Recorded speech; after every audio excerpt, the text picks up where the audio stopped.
Hai semua, balik lagi bareng aku Sampai. Dan oke teman-teman, jadi hari ini aku bakalan membuat tutorial art lagi. Yeay.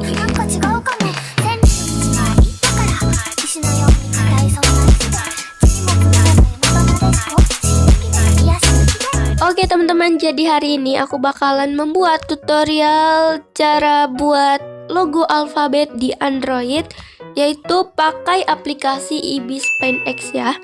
Nah teman-teman, sebelumnya aku juga udah pernah buat tutorial kayak gini, yaitu cara membuat fan art di Android. Ya, jadi bagi kalian yang belum nonton videonya, kalian bisa klik link di deskripsi atau klik di pojok kanan atas ya teman-teman. Oh ya, sebelumnya aku mau ngasih tahu dulu. Jadi di sini aku buat tutorial kayak gini karena aku pengen nge-sharing ilmu yang aku dapat aja ya teman-teman.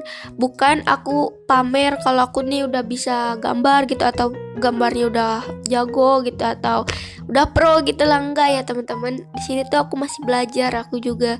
Jadi ya hitung-hitung kita itu belajar bareng ya.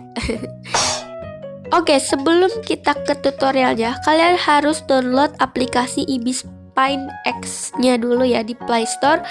Kalian download dulu. Kalau udah download, kalian langsung aja pilih ke galeri saya di sini. Terus kalian klik di pojok kiri itu ada tanda plus. Kalian pilih kanvas baru, itu yang 1:1 aja ya, supaya jadi kotak kayak gini. Tapi itu sih terserah kalian ya, mau ngambil yang kayak gini atau yang panjang gitu, persegi panjang, terserah. Oh ya teman-teman, tapi di sini aku tutorialnya aku gak bakal pakai voice atau gak pakai suara, soalnya di sini aku lagi sakit flu ya teman-teman. Makanya dari tadi aku ngomong itu agak kayak gak jelas, soalnya ini mangkot hidung aku sebelah teman-teman. Jadi mau ngomong juga susah ini ya. Jadi takutnya gak enak didengar, jadi mending aku gak usah pakai pause aja. Jadi kalian simak aja videonya ya. Tapi sebelum lanjut, ada baiknya buat kalian yang belum subscribe channel Sampai, silahkan di subscribe dulu. Bantu aku ke 1000 subscriber ya teman-teman.